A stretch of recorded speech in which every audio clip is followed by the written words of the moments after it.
کہ وہ صدقہ کر دیں، یعنی وہ معاف کر دیں، یعنی اگر اس کے گھر والے معاف کرنا چاہیں تو دیت معاف کر دیں، ورنہ دیت ادا کی جائے۔ فَإِن پھر ان اگر کانا ہو من قوم من سے قوم ایک قوم، یعنی اگر وہ کسی ایسی قوم سے ہو، عدو لکم، عدو کہتے ہیں دشمن کو، لکم تمہارے، فَإِن كَانَ مِن قَوْمٍ عَدُوٍّ لَكُمْ تو اگر وہ کسی تمہارے دشمن کی قوم سے ہو، وَهُوَ مُؤْمِنٌ اور ہوا وہ، یعنی وہ مقتول جو تھا،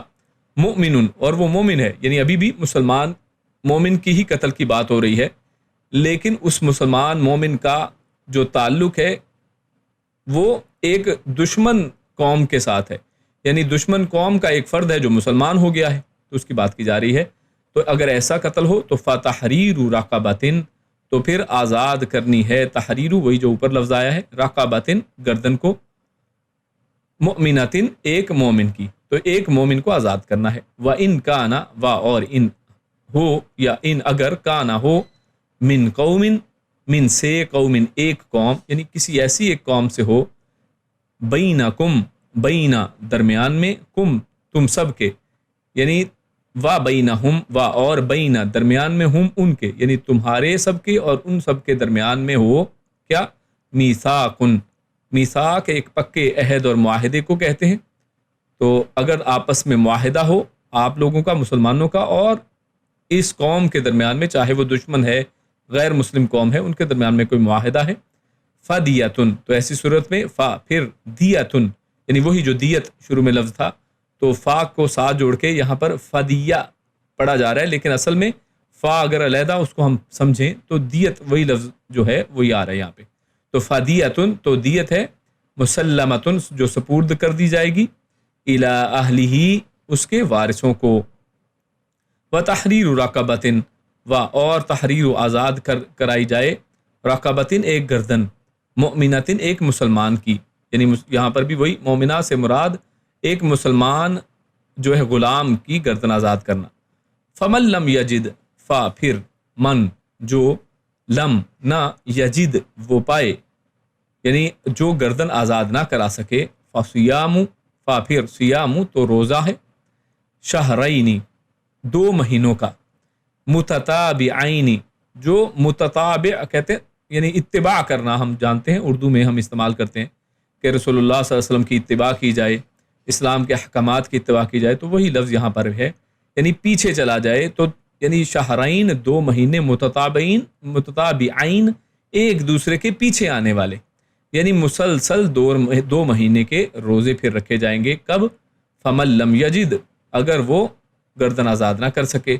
تو یہ کیا ہے، توبتن تو یہ ایک توبہ کے طور پر ہے، من اللہ اللہ کی طرف سے،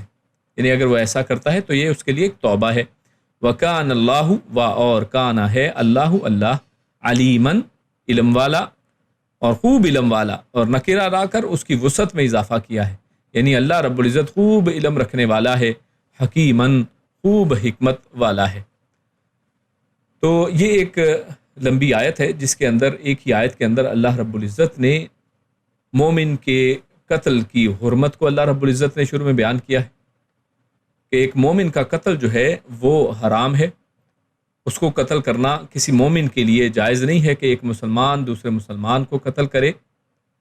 اور ساتھ ہی پھر اس کے بعد اللہ رب العزت نے جو کسی مومن کو خطا سے، غلطی سے، جان بوجھ کر نہیں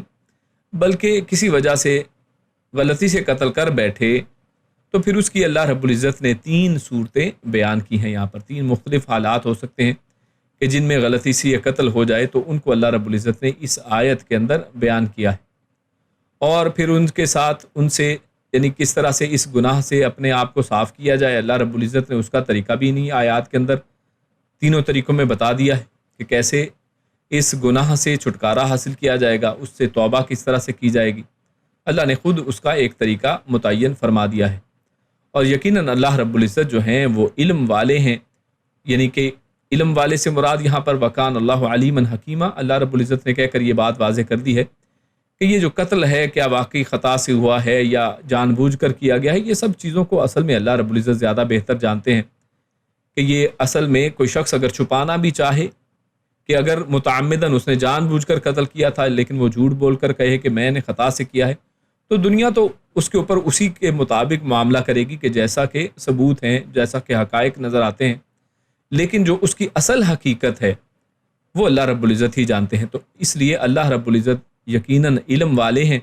اور یہ جو تمام احکامات اللہ رب العزت نے نازل کیے ہیں کہ کس طریقے سے اس گناہ کی معافی ہو سکتی ہے، اس کی توبہ کس طرح سے ہو سکتی ہے، تو یقیناً اللہ رب العزت حکمت والے ہیں۔ اللہ رب العزت نے یہ جو احکامات نازل کیے ہیں ان میں یقیناً بہت عظیم قسم کی حکمتیں وہ پوشیدہ ہیں۔ تو ہم آپ جانتے ہیں کہ پچھلی آیات کے اندر ہم پڑھ رہے تھے کہ مختلف طرح کے منافقوں کا اللہ رب العزت نے ذکر کیا، اور ان کے ساتھ مسلمانوں کو کس طرح سے معاملات کرنے ہیں ان کی بات ہو رہی تھی، اور اسی طرح جنگ و جدال کے میدان کے اندر منافقین کا جو کردار ہے اور کس طرح کے منافقین کے ساتھ قتال کیا جائے گا، کن کو معاف کر دیا جائے گا، وغیرہ وغیرہ، یہ ہم نے پچھلی آیات کے اندر اس کی تفاصیل دیکھی ہیں۔ تو یہاں پر جو اللہ رب العزت نے فرمایا وَمَا كَانَ لِمُؤْمِنٍ أَن يَقْتُلَ مُؤْمِنًا إِلَّا خَطَأً، تو کفار کے ساتھ جنگ کی اجازت نازل ہوئی ہماری پچھلی آیات کے اندر ہم نے دیکھا۔ تو یہ عین ممکن تھا کہ کسی شخص کو کافر اور حربی کافر سمجھ کر، حربی کافر سے کیا مراد ہے؟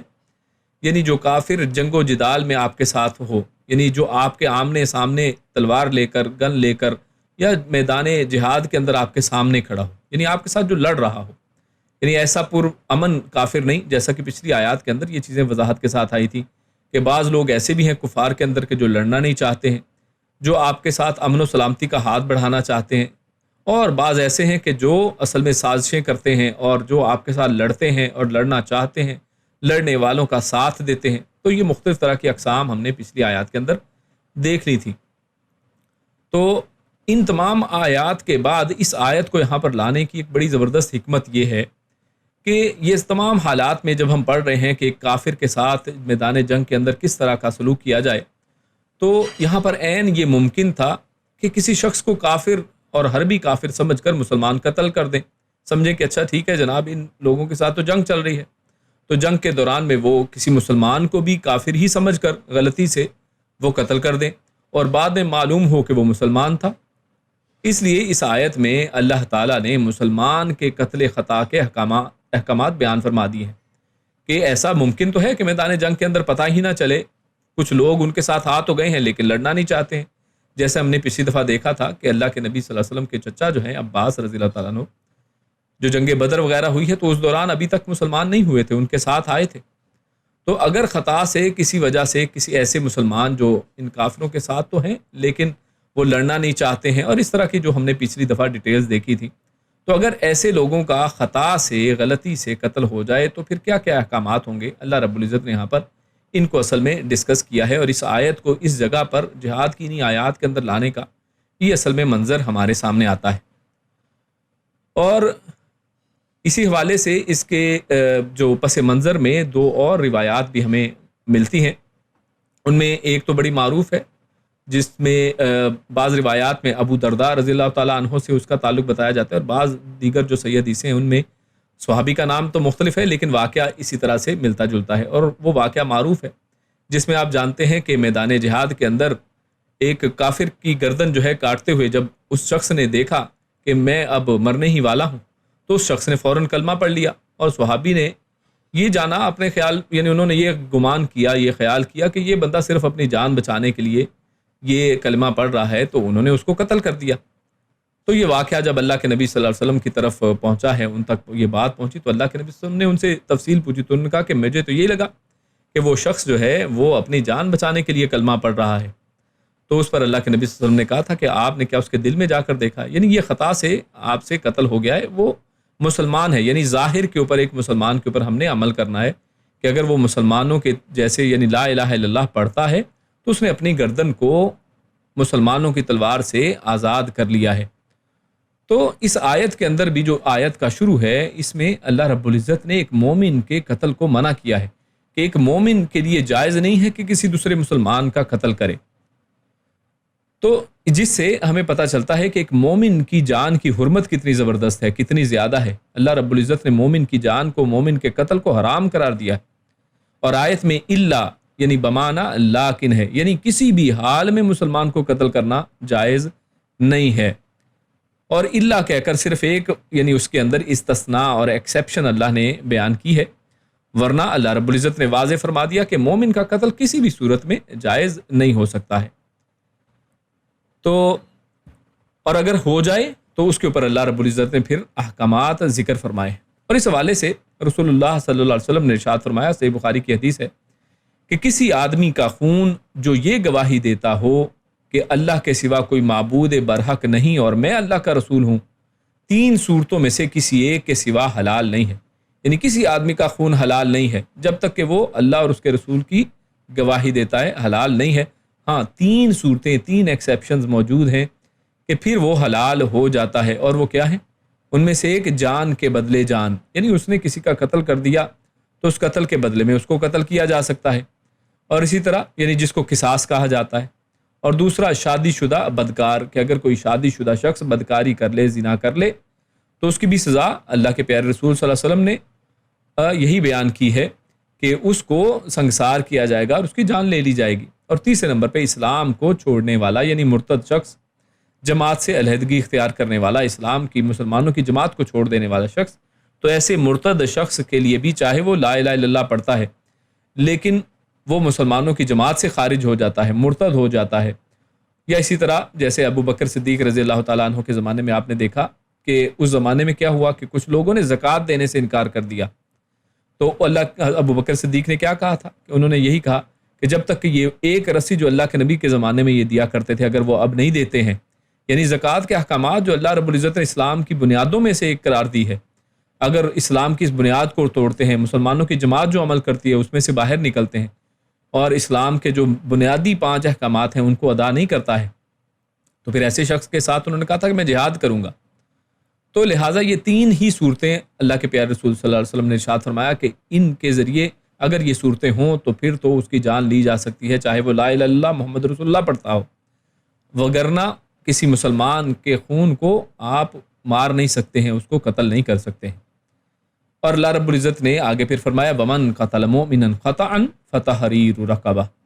اور آگے یعنی اس کے احکامات اللہ رب العزت نے کہ اگر خطا سے کسی مومن کا قتل ہو جائے، کسی ایمان والے کا قتل ہو جائے تو پھر اس کے اوپر پھر احکامات ہیں. تو مسلمان تو سب سے پہلے یہاں پر یعنی جو بات سمجھی جائے کہ اس آیت کے اندر ایک مسلمان کے قتل کی بات کی جا رہی ہے، اور جو احکامات آگے آ رہے ہیں وہ مسلمان کے ایک ایسے قتل کہ جو خطا سے ہو جائے، جو غلطی سے ہو جائے، اس کی بات کی جا رہی. اور غلطی وہ کیا غلطی ہے؟ یعنی اس کی کئی وجوہات ہو سکتی ہیں، اس میں کوئی یہاں پر ڈیفائن نہیں کیا گیا ہے کہ فلاں فلاں غلطی ہوگی تو ایسا ہے. ہاں اس میں کوئی بھی غلط فہمی، اگر غلط فہمی کی بنا پر، جیسے میں نے آپ کے سامنے یہ مثال بھی رکھی کہ جس میں صحابی کو یہ لگا کہ یہ ڈر اور خوف کی وجہ سے کر رہا ہے تو غلطی سے یہ قتل ہو گیا. اور اسی طرح ایک دوسرا اسی پس منظر میں ایک دوسرا جو واقعہ بیان کیا جاتا ہے وہ سیدنا عیاش ہیں بن ابی ربیعہ صحابی، انہوں نے بھی ایک شخص کا قتل اس طریقے سے کر دیا کہ مکے کے اندر ان کا جو بھائی ہے وہ ایک مسلمان کے اوپر ظلم و ستم کرتا تھا اس کے اسلام لانے کی وجہ سے، اور حتیٰ کہ اتنا ظلم و ستم اس نے کیا کہ اس کو مار ہی دیا. تو اب اس کا بدلہ لینے کے لیے انہوں نے ٹھانا کہ اب جب مکہ فتح ہو گیا، فتح مکہ کے بعد ان کو معلوم نہیں تھا کہ وہ شخص اسلام قبول کر چکا ہے، یعنی جس سے یہ بدلہ لینا چاہتے تھے اس معصوم جان کا. تو انہیں پتہ نہیں تھا، معلوم نہیں تھا، تو انہوں نے اس کی جان جو گردن مار دی، اور ان کو بعد میں پتہ چلا. تو اس صورت میں بھی کہا جاتا ہے کہ یہ بھی اس کے پس منظر میں یہ آیت نازل ہوئی ہے. تو لہٰذا نہیں پتہ چلتا ہے کہ اس طرح سے غلطیاں مختلف طرح کی ہو سکتی ہیں، غلطی سے قتل ہو سکتا ہے. اور لیکن غلطی میں ایک چیز اہم ہے، وہ یہ کہ مقصد جو ہے نا، وہ نیت جو ہے نا، وہ ارادہ قتل اگر نہیں ہے، یعنی اس طریقے سے کہ میں اس کو جان بوجھ کے مارنا چاہتا ہوں، حالانکہ یعنی اس نے کچھ بھی نہیں کیا ہے لیکن پھر بھی اس کو قتل کیا جائے، یعنی جو 3 اوپر وجوہات بیان کی گئی ان میں سے کوئی نہ ہو. یا اسی طرح جیسے آپ کے سامنے 2 مثالیں آ گئیں کہ پتہ نہیں تھا کہ یہ شخص مومن ہے بھی یا نہیں ہے، یعنی مسلمان ہونے کا یہ علم نہیں تھا، تو یہ ایک قسم کی غلطی ہے. اور اگر اس طرح سے غلطی ہو تو پھر اس کے تحت یہ احکامات جو آگے آ رہے ہیں وہ ہمارے سامنے آئیں گے. جب کوئی مسلمان غلطی سے کسی مسلمان کو قتل کر دے تو پھر اس کے 2 حکم ہیں، یعنی اگر غلطی سے یہ قتل ہو جائے تو پھر 2 احکامات اس کے اوپر لاگو ہوتے ہیں. کیا کیا؟ ایک تو کفارہ ہے اور دوسری دیت یعنی خون بہا. یعنی یہ دونوں ساتھ ہی ساتھ ہیں. ایسا نہیں ہے کہ یعنی چاہے کفارہ دے دے چاہے دیت دے، بلکہ دونوں چیزیں ہی اس کے اوپر ہیں کہ وہ کفارہ ادا کرے گا اور دوسرا یہ کہ وہ دیت دے گا. ٹھیک ہے، یعنی خون بہا، خون کے یعنی وہ جو قتل ہے اس کے بدلے میں اس کو کمپنسیٹ کرے گا. تو ان دونوں احکامات جو کفارہ اور دیت اللہ رب العزت نے یہاں پر بیان کیے ہیں اس آیت کے اندر، ان تینوں ہی قتل کی قسموں کے اندر، تو اس کے پیچھے علماء نے کچھ حکمت بیان کی ہے. وہ کہتے ہیں جیسے احسن البیان میں بیان کیا گیا ہے کہ ایک بطور کفارہ اور استغفار ہے. یعنی یہ جو کفارہ جس کو کہا گیا ہے تو یہ اصل میں یہ تو توبہ کی ایک قسم ہے. کیونکہ کفارہ اصل میں اس کی ڈیفینیشن میں بھی یہی ہے کہ کفارہ اصل میں کہتے یہ ہیں کہ کسی گناہ کو مٹانے کے لیے، کسی گناہ کو ختم کرنے کے لیے، اس کو ڈھانپنے کے لیے انسان کوئی نیکی کا کام کر دے. یعنی کسی برائی کو ختم کس طرح کیا جائے؟ کسی نیکی کے ساتھ. جیسے اللہ رب العزت نے خود قرآن کریم میں ارشاد فرمایا ہے کہ ادفع باللتی ہی احسن، کہ اگر کوئی غلطی ہو جائے، کوئی گناہ ہو جائے تو اس کو کوئی نیکی کر کے، کوئی اچھا کام کر کے اس کو دور کیا جا سکتا ہے. تو یہاں پر خود اللہ رب العزت نے کفارہ بتا دیا ہے کہ اگر کسی شخص سے غلطی سے کسی مسلمان کا قتل ہو جائے تو پھر اس کا ایک کفارہ ہے. یعنی یہ تو ایک استغفار کی شکل ہو گئی، یہ اس کی حکمت ہو گئی کہ اللہ رب العزت چاہتے ہیں تاکہ نیکی کے ذریعے وہ شخص، اس کے گناہ یہ دھل جائیں جو اس سے قتل ہو گیا ہے. اور وہ اللہ رب العزت نے کیا یہاں پر بیان کیا ہے کہ وہ کیا ہے کہ وہ ایک گردن کو آزاد کرنا ہے. اور دوسری چیز بطور حقوق العباد کے ہمارے سامنے آتی ہے، یعنی جو دیت ہے کہ جن لوگوں کے کسی مسلمان شخص کو آپ نے مار دیا ہے تو اس کے جو اہل خانہ ہیں، اس کے جو ورثاء ہیں، ان کو آپ کمپنسیٹ کر دیں، ان کو دیت دے کر ان کا کچھ نہ کچھ بھرپائی کر دی جائے، تو اس کو کچھ نہ کچھ دیا جائے. تو یہ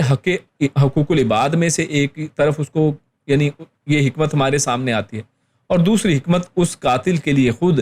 کہ جسے غلطی کے ساتھ یہ قتل ہو گیا تھا، تو اس کے لیے ایک کفارہ اور استغفار اور توبہ کی صورت ہمارے سامنے آتی ہے. تو کفارہ یہاں پر ہمارے سامنے جو اس آیت کے اندر آتا ہے کہ وہ کیا کرے، اللہ رب العزت نے ارشاد فرمایا کہ اگر وہ قتل کر دیتا ہے تو وہ فتحریر رقبۃ مؤمنہ،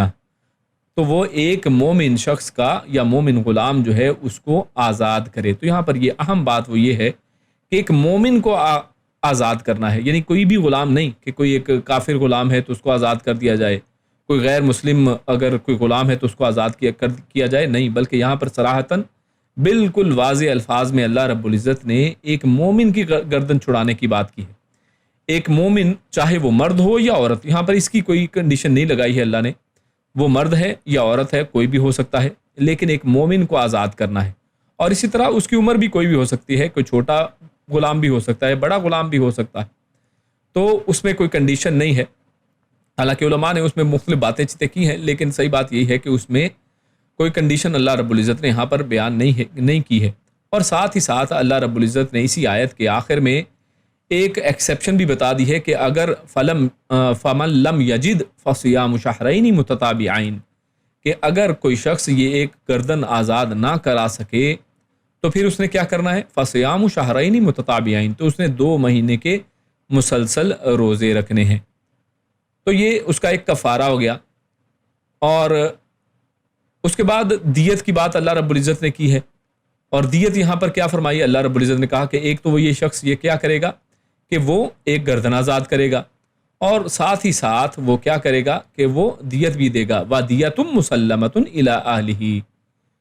کہ وہ دیت ادا کرے گا اور اس کے وارثوں کو دیت ادا کرے. کفارہ تو کسی حال میں ساکت نہیں ہے، یعنی کفارہ جو ادا کرنا ہے وہ تو اس نے ادا کرنا ہی ہے، یعنی اس کے لیے تو لازم ہے کہ وہاں پر اللہ نے کوئی ایکسیپشن نہیں بتائی ہے کہ کفارہ اگر ادا نہیں کر سکتا ہے تو کیا، یعنی کفارے میں 2 صورتیں ضرور بتا دی ہیں کہ اگر وہ مسلمان غلام آزاد نہیں کر سکتا، اس کی استطاعت نہیں رکھتا، یا اس میں کئی اور کیونکہ ٹیکنیکل وجوہات بھی ہو سکتی ہیں. مثال کے طور پہ غلام موجود ہی نہ ہو، جیسے آج کل کے زمانے میں اب غلام موجود ہی نہیں، یعنی وہ زمانہ ہی نہیں ہے جس میں جہاد میں لوگ پکڑے جا رہے ہیں اور ان کو غلام بنایا گیا ہے، یعنی غلام میسر ہی نہیں ہے، موجود ہی نہیں ہے. تو لہٰذا پھر یہ ایک مشکل کام ہو جانا تھا، لیکن اللہ نے اپنی علم اور حکمت کے ساتھ اس معاملے میں ایکسیپشن پہلے ہی دے دی ہے کہ اس میں پھر دوسری صورت وہ اختیار کر دے، اور دوسرا یہ کہ 2 مہینے کے مسلسل روزے رکھے. تو کفارے کا تو اللہ رب العزت نے کہ وہ مسٹ ہے، چاہے ان دونوں چیزوں میں سے کوئی بھی اگر وہ استطاعت کفارے کی اور غلام آزاد کرنے کی نہیں رکھتا تو 2 مہینے کے روزے رکھ لے، تو وہ ساقط بالکل بھی نہیں ہے، کفارہ کسی صورت میں بھی ساقط نہیں ہوگا، وہ یعنی اس کے ایکسیپشنز کوئی نہیں ہے۔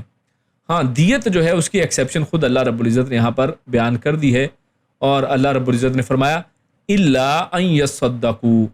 یعنی یہاں تک کہ وہ صدقہ کر دے، یعنی اس کے اگر ورثاء معاف کرنا چاہیں تو معاف کر سکتے ہیں، یعنی دیت تو معاف کی جا سکتی ہے، کفارے کو معاف کرنے کا کوئی طریقہ نہیں ہے کہ انسان نہ غلام آزاد کرے نہ ہی 2 مہینے کے روزے رکھے اور وہ کہے کہ بس میری طرف سے ہو گیا، تو ایسی کوئی چیز اللہ نے یہاں پر بیان نہیں کی ہے۔ مگر یہ اس وقت ہے کہ جب مقتول کے وارث بھی مسلمان ہوں، یعنی دیت جو ہے اور دیت کو معاف کرنا اور دیت کا دینا، اس کے حوالے سے اسی آیت کے اندر آگے بھی بات آئے گی، جس کو ہم ساتھ ساتھ انشاءاللہ پڑھتے جائیں گے۔ ابھی ہمارے سامنے جو بات آئی ہے وہ یہ، جو پہلی کنڈیشن ہے کہ مسلمان کا قتل خطا ہو گیا ہے اور اس کے ورثاء بھی مسلمان ہیں، اور ان مسلمان ورثاء کو وہ شخص جو ہے جس سے قتل ہوا ہے وہ دیت ادا کرے گا، اور اگر وہ چاہیں ورثاء تو معاف بھی کر سکتے ہیں۔ تو یہاں پر جو اہم بات ہمارے سامنے آئی وہ یہ کہ اگر مسلمان وارث ہیں تو پھر دیت ادا کی جائے گی، اگر کافر ہوں تو اس صورت میں وہ دیت نہیں ہے، جیسے کہ اگلی یعنی آیت کے اسی اگلے حصے میں آئے گا ہمارے سامنے۔ اور اس طرح ان سے اگر معاہدہ ہو یا ذمہ ہو تو اس صورت میں بھی احکامات ہمارے سامنے آگے آ جائیں گے۔ دیت کی مقدار اب کیا ہے؟ تو دیت کی مقدار حدیث کی روح سے حدیثوں میں ہمارے سامنے آتی ہے، یہاں پر قرآن میں اللہ نے واضح نہیں کی ہے، یہاں پر نہیں بتایا ہے، اللہ کے نبی صلی اللہ علیہ وسلم نے اس کو وضاحت کے ساتھ ہمارے سامنے رکھا ہے۔ اور دیت کی مقدار جو ہمارے سامنے آتی ہے وہ 100 اونٹ یا اس کے مساوی قیمت، سونا چاندی کرنسی، یعنی جو بھی کسی زمانے میں ہو، جیسے آج کل تو روپے پیسے کا زمانہ ہے، سونے چاندی کے سکے درہم دینار نہیں ہیں، تو یا تو 100 اونٹ دے دیا جائے یا پھر اس کے برابر جو ہے، اس کے برابر جو بھی اس کی ویلیو بنتی ہو، جو وہ انسان وہ ادا کر دے، جو خطا کی نوعیت کے لحاظ سے مختلف بھی ہو سکتی ہے، یعنی اس میں خطا کی کتنی نوعیت ہے تو یہ اصل میں جج اور جو گورنمنٹ ہے یا جو قانون ساز ادارے ہیں وہ اصل میں فیصلہ کریں گے کہ کتنا جو ہے اس کے اوپر اس کی خطا کس نوعیت کی تھی اور اس کو کتنی شدید جو ہے دیت میں، یعنی کیا اس کے اندر نرمی یا کمی بیشی جو ہے وہ اصل میں اس کے اندر دیکھیں گے۔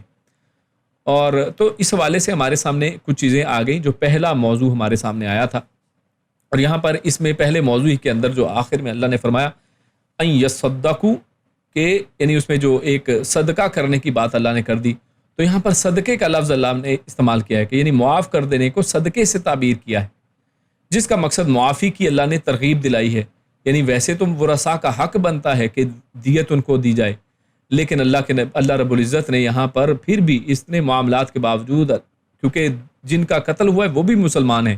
تو ان کو اللہ رب العزت نے ایک اچھے عمل کی ترغیب دلائی ہے، صدقے کی ترغیب دلائی ہے کہ اگر وہ معاف کر دیں تو یہ اصل میں ان کی طرف سے صدقہ ہو جائے گا۔ تو دیت کو معاف کرنا یہ بھی ایک بہت بڑی صدقے والی اور نیک عمل ہے۔ فَإِنْ كَانَ مِنْ قَوْمٍ عَدُوٍّ لَكُمْ، اب دوسرے کیٹیگری اللہ رب العزت نے یہاں پر قتل کی ایک دوسری صورت کو بیان کیا ہے، اور اس میں ہمارے سامنے دوسری جو صورت آتی ہے وہ اصل میں یہ ہے کہ مسلمان کا قتل ہوا ہے جس کے ورثاء جو ہیں وہ اصل میں کافر ہیں اور حربی کافر ہیں، یعنی کفار کے اندر، یعنی کفار کے کسی خاندان سے ایک شخص مسلمان ہو گیا ہے، اور وہاں پر اور وہ کفار بھی ایسے کفار ہیں کہ جو مسلمانوں کے دشمن ہیں، ان کے ساتھ جنگ و جدال ہو رہا ہے۔ اور اس کی مثال آپ اس طرح سے لے سکتے ہیں کہ آپ جانتے ہیں جیسے مدینہ کے اندر مسلمانوں کی ریاست ہے، مسلمان ہیں، اور دوسری طرف مکے کے اندر جو دشمنان اسلام ہیں، تو یہ تمام جو ہے مسلمانوں کے در پہ تھے، مسلمانوں کے ساتھ بارہا انہوں نے جنگیں لڑی ہیں، جنگ بدر ہوئی ہے، احد ہوئی ہے، تو دیگر جنگیں آپ کے سامنے ہیں۔ تو ان لوگوں کے اندر اگر کوئی شخص مسلمان وہاں پر رہتا ہے اور اس شخص کا غلطی کے ساتھ اس مسلمان کا قتل ہو جاتا ہے، تو اس کے ورثاء کون ہیں؟ یعنی اس کے رشتہ دار، اس کے جو پیچھے بیوی بچے ہیں، وہ سب اگر کافر ہیں، تو اب یہ اس سیکنڈ کیٹیگری کو اللہ رب العزت نے یہاں پر بیان کیا ہے کہ ورثاء اگر حربی کافر ہوں، حربی سے مراد یعنی جن کے ساتھ جنگ چل رہی ہے، تو حربی کافر ہوں تو پھر قاتل کے ذمے صرف کفارہ ہے، یعنی پھر اس صورت میں کیا ہے، دیت ادا نہیں کی جائے گی، یعنی کفارہ تو قاتل دے گا، کیونکہ کفارہ کیا تھا، وہ تو توبہ تھی، تو توبہ تو لازم ہے اس کے اوپر کہ وہ اپنے اس گناہ کے اوپر، یہ جو خطا سے اس کے ساتھ ہوا ہے، تو اس گناہ کے اوپر کفارہ ادا کرے۔ اور کفارہ کیا ہے؟ گردن کو آزاد کرنا، ایک مومن کی گردن کو آزاد کرنا، اور اگر وہ استطاعت نہیں رکھتا ہے تو پھر 2 مہینے کے مسلسل روزے رکھنا، تو یہ کفارہ ادا کرے گا۔ لیکن اس کے اوپر اب وہ دیت نہیں ہے، مقتول کے وارثوں کو خون بہا ادا کرنے کی ضرورت نہیں ہے۔ وہ کیوں؟ جیسا کہ امام قرطبی نے لکھا ہے کہ وہ کیونکہ وہ دشمن ہیں، یعنی اگر آپ اس کو دشمنوں کو یہ دیت ادا کریں گے تو اصل میں دشمن کو مضبوط کر رہے ہیں، آپ اس کو پیسہ دے رہے ہیں، آپ اس کو 100 اونٹ دے رہے ہیں یا اس کے برابر میں اگر کوئی پیسہ دے رہے ہیں تو اصل میں اس کو مضبوط کرنے والی بات ہے، اور اسی لیے وہ مسلمان کی دیت لینے کے حقدار نہیں ہے، جیسے فتح القدیر میں لکھا گیا کہ وہ اصل میں مسلمان کی دیت لینے کے حقدار ہی نہیں ہے کہ ان کو دیت ادا کی جائے۔ تو دیت اگر دیں گے تو اصل میں ان کو آپ سٹرونگر بنا رہے ہیں، ان کو مضبوط کر رہے ہیں، ان کی مدد کر رہے ہیں آپ۔ تو اللہ رب العزت نے یہاں پر حکمت کے پس منظر میں ایک حکمت کے ساتھ یہاں پر یہ جو حکم نازل کیا ہے کہ ان کو پھر آپ نے صرف اس صورت میں کفارہ ادا کرنا ہے اگر ایک ایسے مسلمان کا قتل ہوتا ہے کہ جس کے ورثاء وہ حربی کافر ہوں، یعنی جن کے ساتھ جنگ چل رہی ہو، جن کے ساتھ کوئی معاہدہ یا صلح نہیں ہے اور وہ اب مسلمانوں کے خلاف سازشیں کرتے رہتے ہیں، تو ایسے کفار کو دیت ادا نہیں کی جائے گی۔ ہاں، قاتل جو ہے وہ کفارہ ضرور ادا کرے گا۔ اور تیسری اب ہمارے سامنے صورت آتی ہے جس کو اللہ رب العزت نے ارشاد فرمایا یہاں پر وَإِن كَانَ مِن قَوْمٍ بَيْنَكُمْ وَبَيْنَهُم مِّيثَاقٌ، کہ اب تیسری صورت یہ ہے کہ آپ یعنی مسلمانوں کے درمیان میں اور ان کفار کی قوم کے درمیان میں اب ایک معاہدہ ہے، یعنی آپس میں یہ لڑ نہیں رہے ہیں بلکہ انہوں نے جنگ بندی کے اوپر معاہدہ کر رکھا ہے۔ اور اس کی مثال اگر سمجھنی ہو تو آپ یہی مکہ کے لوگ جو ہیں تو کفار، لیکن صلح حدیبیہ کے بعد اب کفار اور مسلمانوں کے درمیان میں ایک جنگ بندی کا معاہدہ ہو گیا، صلح حدیبیہ ہو گئی کہ اب جناب آپس میں لڑائی وغیرہ نہیں ہوگی،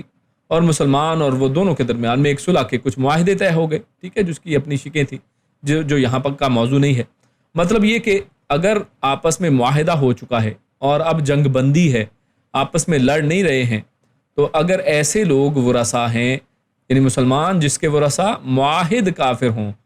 اور معاہد کے اندر وہ لوگ بھی شامل ہیں، علماء نے لکھا ہے کہ وہ لوگ بھی اس کے اندر ہیں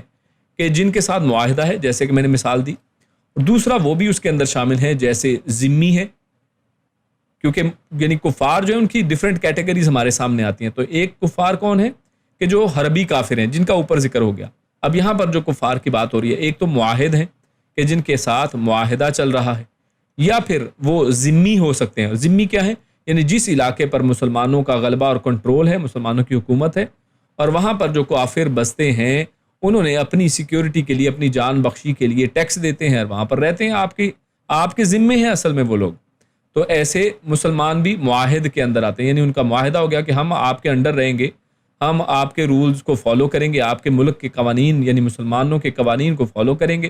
ہاں، ہم اسلام قبول نہیں کرتے ہیں، ہم اپنے دین کے اوپر قائم رہیں گے، لیکن ہم تنگ بھی نہیں کریں گے اور یہاں پر آپ کے ماتحت بن کر رہیں گے، تو یہ ذمی ہے۔ تو یہ بھی کفار جو ہیں انہی معاہد کی کیٹیگری میں آتے ہیں۔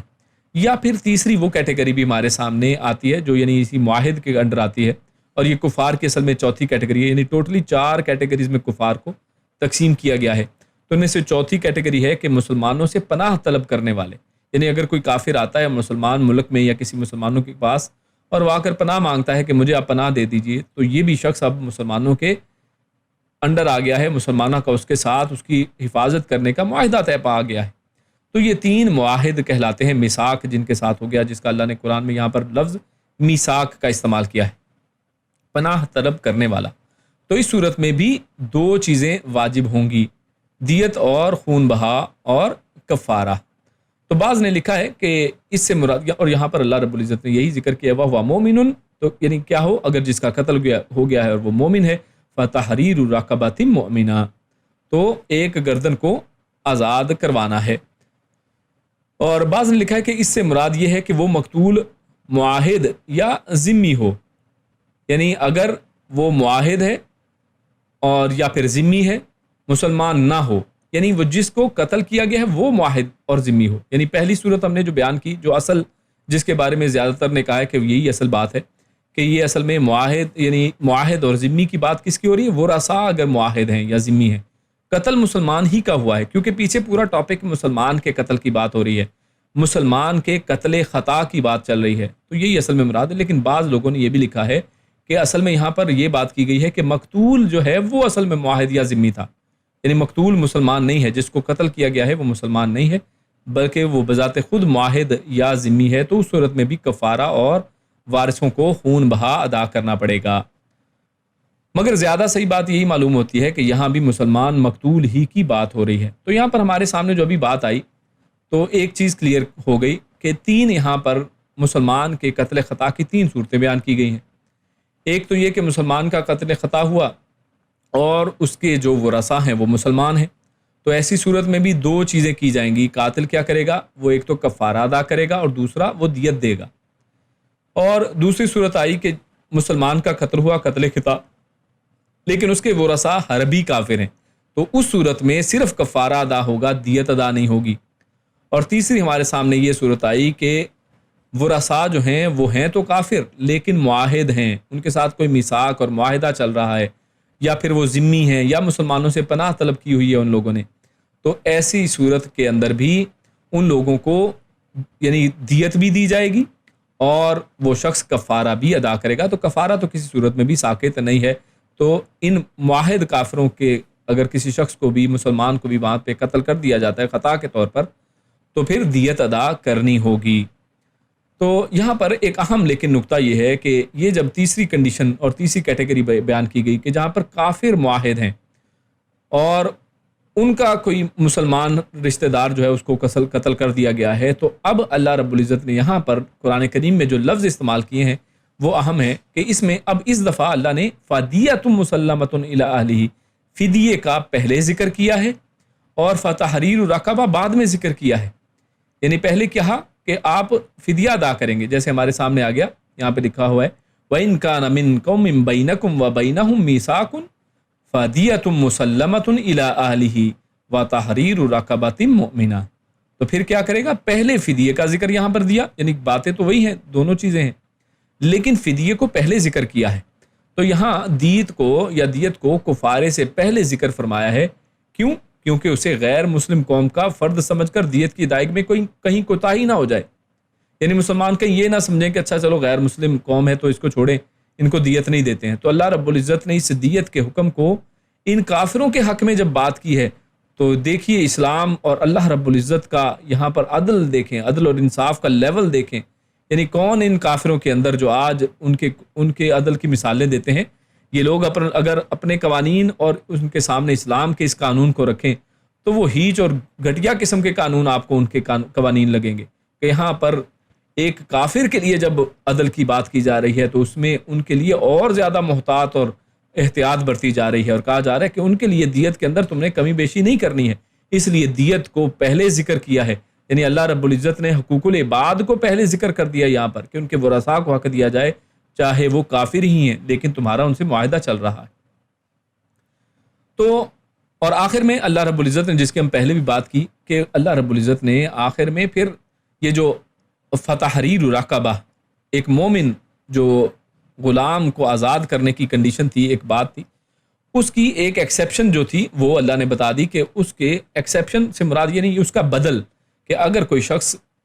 ادا نہیں کر سکتا ہے، یعنی ایک گردن کو آزاد نہیں کر سکتا ہے، جس کے ہم نے صورتیں کچھ بتائیں کہ بعض اوقات ہوتا ہے کہ حالات ہی ایسے نہیں ہیں کہ ادا کیا جا سکے، تو پھر اس میں پھر کیا ہے کہ پھر اس کا اللہ نے بدل دیا ہے کہ پھر وہ 2 ماہ کے مسلسل روزے رکھے گا۔ تو 2 مہینے کے لگاتار روزے رکھنے ہیں، اور اس میں روزے رکھنوں میں اہم بات وہ سمجھ لیں کہ اگر درمیان میں ناغہ ہو گیا تو نئے سرے سے روزے رکھنے ضروری ہوں گے، یعنی ان کو متتابعین، ایک کے بعد دوسرا روزہ، دوسرے کے بعد تیسرا روزہ رکھنا لازم ہے، سوائے چند صرف ایک ایکسیپشن اس کے اندر ہیں، جیسے حیض کی حالت میں اگر کوئی عورت قاتلہ ہے، یا نفاس کی حالت میں، یا پھر شدید بیماری کی حالت میں، تو ان صورتوں میں روزہ رکھنا، یعنی ایسی چیزیں جس میں روزہ رکھنا منع ہو جائے کہ اگر وہ روزہ رکھے گا تو پھر مر جائے گا، یعنی شدید بیمار ہے، یا پھر حیض نفاس میں تو ویسے ہی روزہ منع ہے، تو ایسی حالتوں کے اندر روزے کو، یعنی روزوں کو درمیان میں اگر گیپ دینا پڑے تو دیا جا سکتا ہے، پھر دوبارہ سے شروع سے رکھنے کی ضرورت نہیں ہے۔ لیکن ادروائز کنڈیشن کیا ہے کہ 2 مہینے مسلسل روزے ہیں، اگر فار ایگزامپل 59 روزوں کے بعد درمیان میں ایک گیپ بھی آ گیا اور 60واں روزہ بھی نہیں رکھا تھا اور ایک گیپ دے دیا درمیان میں اپنی مرضی سے، اور پیچھے کوئی شرعی عذر نہیں تھا، تو پھر 60 کے 60 دوبارہ روزے رکھنے پڑیں گے۔ اور ابن کثیر نے یہ بھی لکھا ہے کہ سفر کا، کیونکہ سفر کے اندر بھی روزہ رکھنا جو ہے وہ ایک عذر کہا جاتا ہے، تو وہ کہتے ہیں کہ سفر کے عذر شرعی ہونے میں اختلاف ہے کہ سفر واقعی کیا عذر شرعی ہے یا نہیں ہے، کیونکہ سفر کے اندر یعنی روزہ نہ رکھنا جو ہے وہ کوئی فرض نہیں ہے کہ روزہ بالکل نہیں رکھنا، وہ آپ کے اوپر یعنی آپ کے اوپر ہے کہ آپ روزہ رکھنا چاہتے ہیں یا نہیں ہے۔ وہ اس طرح کی چیز نہیں ہے کہ جس کے اندر جیسے حیض ہے تو حیض کی حالت میں ویسے روزہ رکھ ہی نہیں سکتے ہیں، اللہ نے ہی منع کر دیا ہے، تو ان صورتوں میں تو یہ اجازت ہوگی کہ درمیان میں گیپ آ جائے، لیکن سفر وغیرہ کی شکل میں وہ کہتے ہیں کہ اختلاف موجود ہے۔ اور آخر کے اندر ایک اور یعنی ایک چیز کلیریفائی کرنے کی ضرورت ہے، وہ یہ کہ بعض لوگوں نے اس کو جرمانہ کہا، یعنی کفارے کو جرمانہ سمجھتے ہیں، تو کفارہ اور جرمانہ اس کے اندر فرق کیا ہے اس کو سمجھنا ضروری ہے۔ تو اس میں علماء نے یہ کہا ہے کہ جو کفارہ ہے یعنی اس کی اگر بات کی جائے تو جیسے آپ نے پہلے دیکھ لیا کہ کفارہ تو اصل میں اس کا مقصد کیا ہے کہ ویسے بھی کفارہ کہتے ہیں چھپا دینے کو، ڈھانپ دینے کو، تو کفارہ کسی گناہ کو چھپانے یا ختم کرنے کے لیے اس کے بدلے میں نیکی کرنا، اس کو کہا جاتا ہے، اور اس کے اندر توبہ کا پہلو ہے۔ اور یہاں پر خود قرآن کریم میں اللہ رب العزت نے یہاں پر یہ بات کی ہے کہ یہ کیا ہے، توبۃ من اللہ، یہ کفارہ اللہ کی طرف سے ایک توبہ ہے، یعنی اللہ تعالیٰ اس کو ایک بطور توبہ آپ کے سامنے رکھ رہے ہیں کہ آپ توبہ کریں اس انداز میں۔ تو یہ کہ توبہ کا ایک انداز ہے، اور توبہ کے اندر آپ جانتے ہیں کہ توبہ میں کنڈیشنز کیا ہیں کہ انسان شرمندہ ہو اپنے کیے کے اوپر، خالص اللہ رب العزت کے لیے وہ توبہ کرے، اور اسی طرح وہ آئندہ نہ کرنے کا ایک پکا جو ہے عزم کرے، فیصلہ کرے، تو پھر یہ ایک توبہ بنتی ہے۔ جبکہ اگر آپ جرمانے کی بات اس کے اپوزیشن میں کریں تو جو جرمانے کے اندر کسی غلطی کا بدل تو وہ ہوتا ہے کہ غلطی کے بدلے میں آپ یہ فائن پے کر دیں، مگر اس میں یہ جو توبہ کی جو شرائط ہیں کہ اس کے اندر شرمندہ ہوا جائے نہ ہوا جائے، لوگ فائن پے کر دیتے ہیں کہ ٹھیک ہے جی یہ لیں ہم سے فائن لے لیں، لیکن اس کے اوپر شرمندہ نہیں ہوتے ہیں، وہ اس کو اپنا رائٹ سمجھتے ہیں کہ جی ٹھیک ہے میں پیسے والا میں دے سکتا ہوں، اور میں یہ غلطی بار بار دہراؤں گا، اس میں اس کو آئندہ نہ کرنے کا کوئی عہد بھی نہیں ہوتا ہے کہ میں آئندہ نہیں کروں گا۔ بعض کہتے ہیں کہ ٹھیک ہے میں فائن پے کر دوں گا لیکن میں اس کو چھوڑوں گا نہیں، تو جرمانہ بالکل ایک اور چیز ہے، اس لیے اس کفارے کو جرمانہ کہنا جو وہ بعض اہل علم نے کہا ہے کہ یہ درست نہیں ہے۔ اس کے بعد ہم اگلی آیت کی طرف چلتے ہیں۔ تو اس آیت میں اللہ رب العزت نے قتل عمد کے حوالے سے بات کی ہے اور اس کی سزا، اور آخرت کے اندر جو اس کی سزا ہے اس کا تذکرہ فرمایا ہے۔ اللہ فرماتا ہے وَمَن يَقْتُلْ، اور من جو یقتل قتل کر دے، مؤمنن کسی مومن کو، متعمدن جان بوجھ کر۔ اب پہلے خطا کی بات کی گئی تھی، تو اس آیت میں بالکل ڈیفرنٹ ایک ٹاپک کو شروع کیا گیا ہے، یہاں پر اب کسی مومن کو جان بوجھ کر قتل کرنے کی بات کی گئی ہے۔ تو یہاں پر اللہ فرماتا ہے فَجَزَاؤُهُ، تو اس کی جزا ہے جہنم۔ تو اس کی پہلی سزا اللہ نے کیا بتائی کہ اس کی جزا کیا ہے، جہنم اس کی سزا ہے، خالدن فیہا، اور جہنم کے اندر کیا، خالدن فیہا، اس کے اندر ایک خلود کی جو سزا ہے وہ اس کو ملنے والی ہے، ہمیشہ رہنا، خالدن کہتے ہیں ہمیشہ رہنے والا، فیہا اس کے اندر، وغضب اللہ، اور غضب اللہ، اور غضب اللہ، اللہ کا، یعنی اللہ کا غضب بھی اس کے اندر ایک سزا ہے، یعنی دوسری سزا پھر ہمارے سامنے، یعنی ایک تو جہنم ہو گئی، جہنم کے اندر یہ جو ہمیشہ رہنے کی سزا ہے، اور اسی طرح اللہ کا غضب ہمارے سامنے آ گیا، اور اسی طرح علیہ، اس کے اوپر اللہ کا غضب، اور جس شخص کے اوپر اللہ کا غضب ہو جائے بہت بڑی سزا ہے، وَلَعْنَهُ، اور لعنت اس کے اوپر، اور لعنت کا مطلب کیا ہے، اللہ کی رحمت سے محرومی، یعنی اللہ رب العزت ایسے شخص کو جو جان بوجھ کر قتل کرتا ہے اپنی رحمت سے محروم کر دیتے ہیں، لعنہ، یعنی اس کی لعنت، یعنی اللہ رب العزت کی طرف ضمیر لوٹ رہی ہے، یعنی اللہ کی لعنت، علیہ ولعنہ، اور اس کی لعنت، وَأَعَدَّ، اور اعدہ تیار کر رکھا ہے، یعنی پہلے سے اس کے لیے اللہ نے سزا مقرر کر دی ہے، تیار رکھ دیا ہے، کیا، لہو، اس کے لیے، عذاباً، ایک بہت بڑا عذاب، عظیماً، بہت بڑا، یعنی بہت ہی زبردست، بہت بڑا عذاب اللہ نے اس کے لیے تیار کر رکھا ہے۔ تو علماء نے کہا کہ یہاں پر 5 اللہ رب العزت نے اس کی سزائیں بتائی ہیں، جہنم، اس کے اندر خلود جو ہے، اور اسی طرح اللہ کا غضب اور اللہ کی لعنت، اور آخرت میں اس کے لیے بہت بڑا جو عذاب ہے، یہ اللہ رب العزت نے 5 سزائیں ایسے شخص کے لیے مقرر فرمائی ہیں کہ جو شخص کسی مسلمان کو جان بوجھ کر قتل کر دیتا ہے۔ وَمَن يَقْتُلْ مُؤْمِنًا مُتَعَمِّدًا، تو یہاں پر بھی ایک مومن مسلمان کا قتل جو جان بوجھ کر قتل کیا گیا ہے، اس کی سزا بیان کی گئی ہے۔ تو ان دونوں آیتوں سے ایک چیز تو بڑی واضح طور پر ہمارے سامنے آتی ہے کہ ایک مسلمان کا قتل کتنی بڑی چیز ہے، کہ اس کے اوپر اللہ رب العزت نے 5 بڑی بڑی سزائیں مقرر کی ہیں، اور اگر ہم شریعت اسلامیہ کا مطالعہ کریں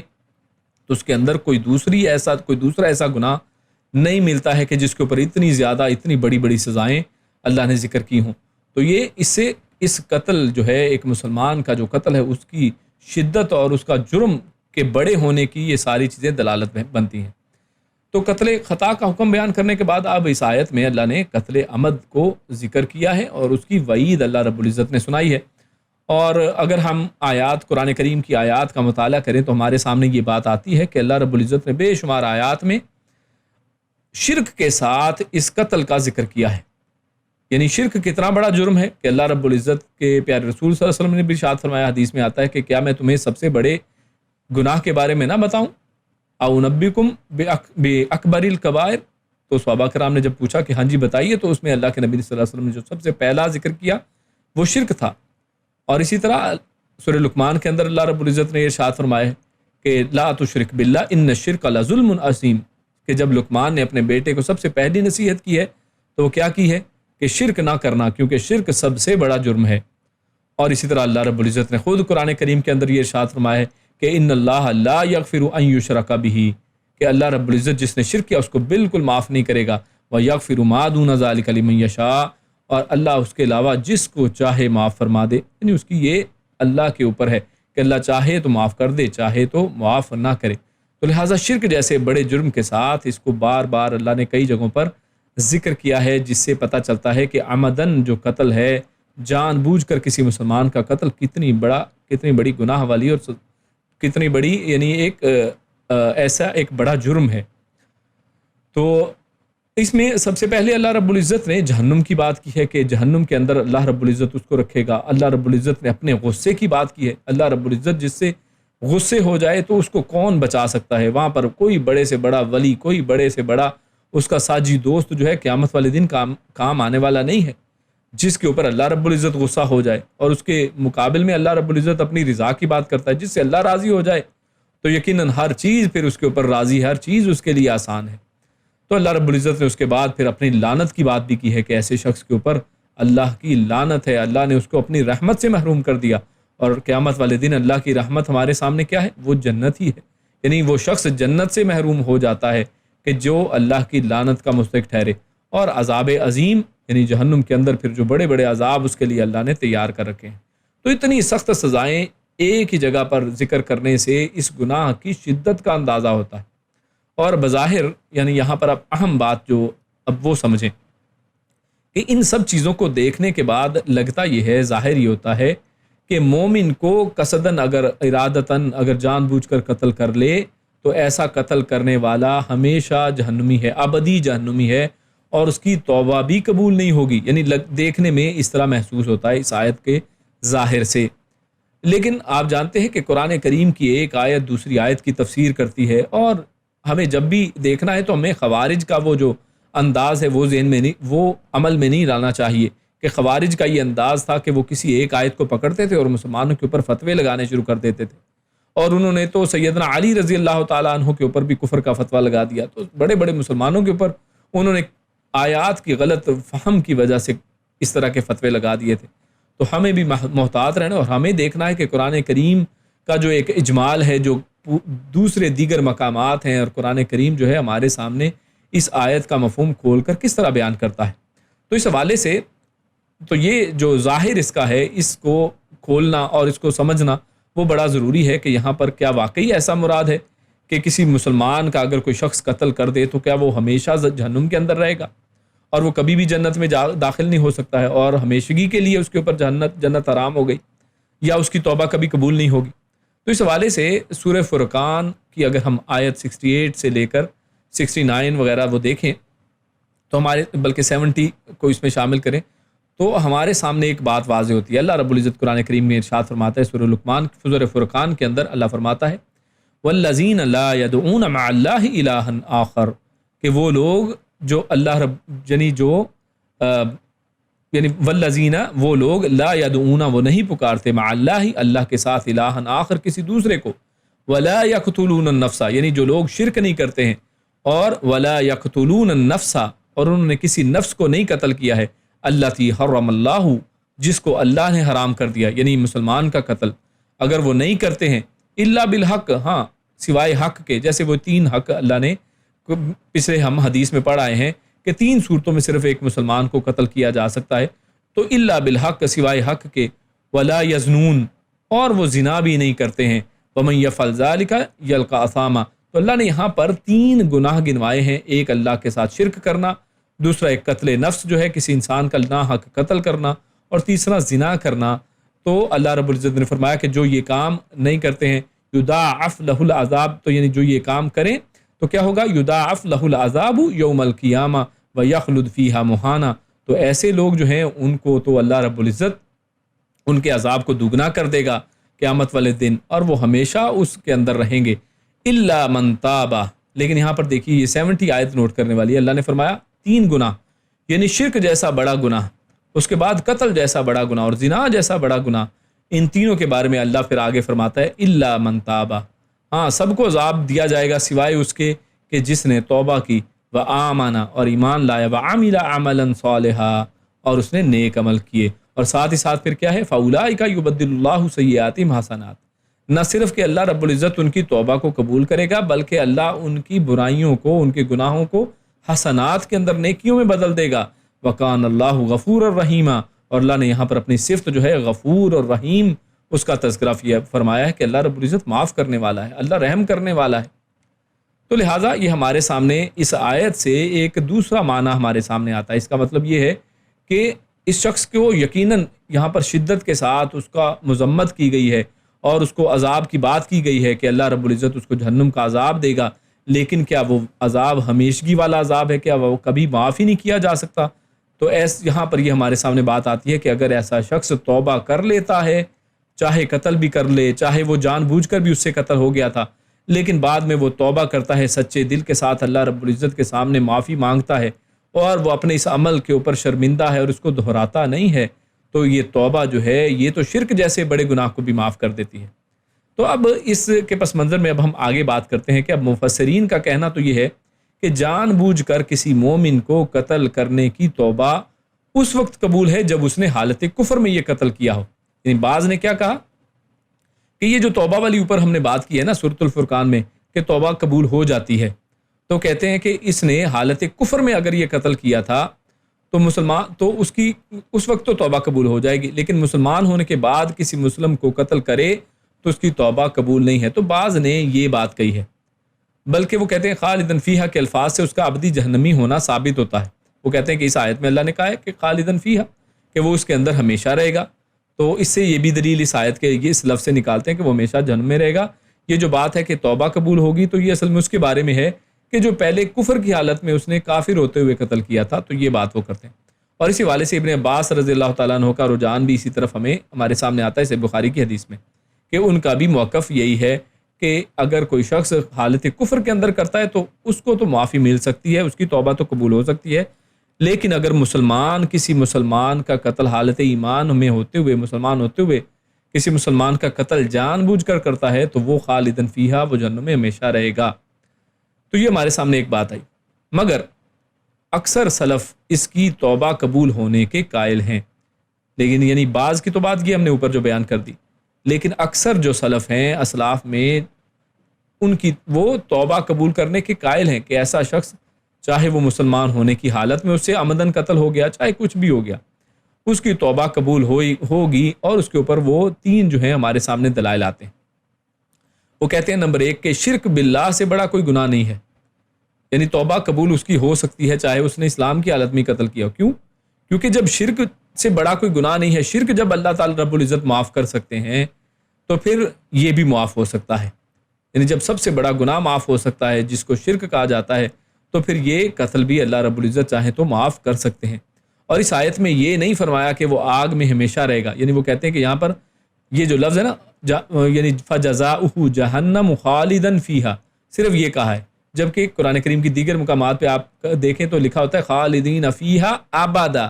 تو وہاں پر ہمیشہ بات کی جاتی ہے، اور یہاں پر خالدن فیہا صرف کہا گیا ہے۔ تو اس حوالے سے وہ کہتے ہیں کہ یہاں پر یہ نہیں کہا گیا کہ وہ آگ میں ہمیشہ رہے گا، بلکہ فرمایا کہ اس کی جزا جہنم میں خلود ہے، یعنی جہنم کے اندر خلود اس کی ایک سزا ہے۔ باقی اللہ تعالیٰ معاف کرنا چاہے تو توبہ کے بعد، یا توبہ کے بغیر بھی اللہ چاہے تو معاف کر سکتا ہے، کیونکہ اللہ رب العزت سب کچھ کر سکتا ہے۔ اور اس کی وہ دلیل کیا لیتے ہیں کہ اللہ رب العزت حتیٰ کہ توبہ کے بغیر بھی ان کو معاف کر سکتا ہے، یا پھر توبہ کے ساتھ معاف کر سکتا ہے۔ وہ یہ دلیل لیتے ہیں سورۃ النساء آیت نمبر 48 سے، جس میں اللہ فرماتا ہے ان اللہ لا یغفر ان یشرک بہ ویغفر ما دون ذلک لمن یشاء، کہ اللہ رب العزت جس نے شرک کیا اس کو ہرگز معاف نہیں کرے گا، ہاں اس کے علاوہ جس کو چاہے اللہ معاف کر سکتا ہے۔ یعنی شرک جو ہے وہ تو توبہ کے بغیر معافی نہیں ہے اس کی، لیکن اس کے علاوہ کوئی بھی گناہ ہو اللہ چاہے تو اس کو معاف کر سکتا ہے۔ یعنی اس آیت کو دیکھ کر انسان کو یعنی جرأت مندانہ انداز میں گناہ نہیں کرنے چاہیے، بلکہ مقصد یہ ہے اس آیت کا کہ یہ اللہ کی چاہت، اللہ کی یعنی چاہے تو اللہ معاف کر دے، چاہے تو سزا دے دے، اور سزا جو ہے وہ ہم برداشت نہیں کر سکتے ہیں، تو ہمیں چاہیے کہ گناہوں سے پرہیز ہی کریں۔ لیکن بات یہاں پر ہو رہی ہے کہ شرک جو ہے وہ تو ایسا گناہ ہے کہ جس کی معافی توبہ کے بغیر نہیں ہے، اس کے علاوہ جو دیگر گناہ ہیں ان کو معافی مل سکتی ہے۔ لہٰذا یہ اللہ کی مشیت پر ہے، چاہے تو سزا دے کر معاف کر دے، چاہے تو ویسے ہی معاف کر دے۔ خصوصاً توبہ کے بعد تو واضح بشارت جو ہے وہ ہمارے سامنے سورۃ الزمر آیت نمبر 53 میں آتی ہے کہ اللہ فرماتا ہے لا تقنطوا من رحمت اللہ، کہ اللہ کی رحمت سے مایوس نہیں ہونا چاہیے۔ ان اللہ یغفر الذنوب جميعا، اللہ سارے کے سارے گناہ معاف کر سکتا ہے، اور یہ سارے کے سارے گناہ کے اندر بڑے چھوٹے ہر طرح کے گناہ، اور اس کے اندر یہ قتل بھی ایک گناہ کے طور پر یہ بھی اس کے اندر شامل ہے۔ تو اللہ کی رحمت سے مایوس نہیں ہونا چاہیے، اور اس کے اوپر دلیل جو ہے وہ ہمارے سامنے صحیح بخاری کی حدیث ہمارے سامنے ایک دلیل ہے کہ اللہ کے نبی صلی اللہ علیہ وسلم نے واقعہ ایک بیان کیا بنی اسرائیل کے ایک شخص کا، معروف واقعہ آپ سب جانتے ہیں کہ اللہ کے نبی صلی اللہ علیہ وسلم نے ارشاد فرمایا کہ ایک شخص جو ہے وہ بنی اسرائیل میں تھا جس نے 100 قتل کیے تھے، اور اس نے جب اہل علم سے جب یہ بات پوچھی تو اہل علم نے اس کو بتایا، جن کے پاس کتاب کا علم تھا، کہ یقیناً اللہ رب العزت 100 قتل والے کو بھی معاف کر سکتا ہے، اور اللہ رب العزت نے یقیناً اس کی معافی کو قبول کیا ہے، بلکہ اللہ رب العزت نے اس کا جو فاصلہ تھا جس منزل کی طرف جا رہا تھا اس فاصلے کو سمیٹ کر، یعنی خصوصی انتظامات کر کے اللہ رب العزت نے اس کی اس توبہ کو قبول کیا ہے، چاہے اس نے 99 قتل کیے تھے۔ تو اس حوالے سے ہمارے سامنے یہ پھر موقف، یہ دونوں موقف آپ کے سامنے رکھ دیے گئے ہیں، جن میں بعض کا تو یہ کہنا ہے کہ یہ شخص جو ہے جو قتل کر دے متعمدن جان بوجھ کر، اگر اس نے حالت کفر میں قتل کیا تھا تو پھر تو توبہ قبول ہوگی، لیکن اگر اسلام کی حالت میں کوئی شخص متعمدن قتل کرے تو پھر توبہ قبول نہیں ہے۔ لیکن ہم نے آپ کے سامنے دلائل رکھے دیگر مفسرین کے، دیگر اسلاف میں سے اقوال جو ہیں وہ یہ ملتے ہیں کہ توبہ قبول ہو جائے گی، اور اس کے اوپر ان کے پاس قرآن کریم کے بعض دیگر مقامات کے دلائل موجود ہیں۔ اور اس طرح حدیث میں بھی ہمارے سامنے یہ جو 100 قتل والا شخص جو ہے اس کی توبہ کی قبولیت ہمارے سامنے واضح دلیل بنتی ہے، جس کے اوپر خود اللہ کے نبی کی گواہی ہمارے سامنے آ جاتی ہے۔ تو بعض اہل علم نے فرمایا کہ وہ قاتل جو عمدن قتل کرنے والا ہے وہ ابدی جہنمی ہے جو اس عمل کو جائز سمجھے۔ بعض نے اس کی یعنی ایک تیسری تعبیر کی ہے، وہ ایک تیسری بات کرتے ہیں، وہ کہتے ہیں کہ ابدی جہنمی جو یہاں پر کہا ہے نا جہنم خالدن فیہا، کہ ہمیشہ جہنم میں رہے گا، تو صرف وہ شخص ہمیشہ جہنم میں رہے گا جس نے یعنی عمدن قتل کیا، جان بوجھ کے قتل کیا، اور اس کو پھر جائز بھی سمجھتا ہے، وہ کہتا ہے میں نے ٹھیک کیا، اس کے اوپر وہ توبہ بھی نہیں کرتا ہے، وہ شرمندہ بھی نہیں ہوتا ہے، اور وہ اس کو جائز سمجھتا ہے۔ تو بعض نے یہ کہا ہے کہ ممکن ہے کہ ابن عباس رضی اللہ تعالیٰ عنہ نے بھی یہی یعنی انداز مراد لیا ہو، یعنی اسی انداز میں یہ بات کی ہو کہ اس کا یعنی جو ہے اس کے اوپر عقیدہ جو ہے وہ ڈیفرنٹ ہے، تو وہ اس عمل کو اصل میں جائز سمجھتے ہوئے وہ اصل میں یہ عمدن قتل کر رہا ہے، تو لہٰذا اس لیے اللہ نے اس کو جہنمی قرار دیا ہے، کیونکہ شریعت کے حرام کام کو حلال سمجھنا کفر ہے۔ ٹھیک ہے، شریعت کے حرام کو حلال سمجھنا کفر ہے، اللہ نے اس کو حرام قرار دیا ہے کہ کسی مسلمان کا قتل کیا جائے، وہ اس کو جائز سمجھے کہ نہیں میں نے ٹھیک کیا ہے بالکل، تو لہٰذا اس کے حرام کو حلال سمجھنے کی وجہ سے اس نے ایک کفر کر لیا ہے، اور جنت کی نعمتیں لہٰذا کفار کے اوپر حرام ہیں، تو پھر اس وجہ سے وہ کہتے ہیں کہ اس کفر کی بنا پر اصل میں وہ جہنمی ہے، نہ کہ اس گناہ یعنی بطور قتل کے وہ جہنمی ہے، بلکہ اس کفر کرنے کی وجہ سے جہنمی ہے، جیسے اللہ نے سورۃ الاعراف آیت 50 میں فرمایا ان اللہ حرمہما علی الکافرین، کہ اللہ نے یہ دونوں چیزیں کافروں پر حرام کی ہیں۔ کون سی دونوں چیزیں؟ یعنی جنت کی نعمتیں، جنت کا پانی، اس کا رزق، یہ دونوں اللہ نے کافروں پر حرام کر دی ہیں۔ تو مگر یعنی اگر ہم اس تیسری رائے کو دیکھیں تو اس صورت میں پھر ہمارے سامنے بات یہ آئے گی کہ اس کے جو یہاں پر ہمیشہ جہنم کی بات کی گئی ہے، یہ اس کا باعث قتل اصل میں نہیں ہوگا، بلکہ اس کا جو وجہ بنے گی ہمارے سامنے وہ اس کا کفر ہوگا کہ جو اس نے قرآن کریم کی آیات کا انکار کیا کہ اس کو حرام ہوتے ہوئے بھی حرام نہیں سمجھا ہے، اور ایک مسلمان کے قتل کو اس نے جائز سمجھا ہے۔ تو واللہ عالم، اللہ رب العزت ان معاملات میں ہمارے سامنے جو چیزیں آپ کے سامنے تھیں ان کو رکھ دیا گیا۔ اللہ رب العزت سے دعا ہے کہ اللہ رب العزت ہم سب کو قرآن کریم سے مستفید ہونے کی توفیق عطا فرمائے۔ اللہ رب العزت ہم سب کو شرک جیسے بڑے گناہ سے محفوظ فرمائے، اور اس کے ساتھ ساتھ اس طرح کے جو حقوق العباد کے حوالے سے جو گناہ ہیں، جن میں سب سے اول جو ہے، جیسا کہ ایک حدیث میں آتا ہے کہ قیامت والے دن سب سے پہلا جو سوال کیا جائے گا حقوق العباد کے اعتبار سے، تو وہ قتل کے حوالے سے فیصلہ کیا جائے گا، اس کا سوال سب سے پہلے ہوگا۔ تو اللہ رب العزت ہم سب کو ان کاموں سے، ان گناہوں سے محفوظ فرمائے۔ اللہ رب العزت ہمارا خاتمہ ایمان کے اوپر فرمائے۔ اللہ رب العزت ہمارا جینا ایمان کے اوپر رکھے، اسلام کے اوپر رکھے۔ اللہ رب العزت نیک عمل اور اچھی سمجھ کی توفیق عطا فرمائے۔ سبحان ربک رب العزت عما یصفون وسلام علی المرسلین والحمد للہ رب العالمین۔ جزاکم اللہ خیرا وبارک اللہ فیکم۔ السلام علیکم ورحمۃ اللہ وبرکاتہ۔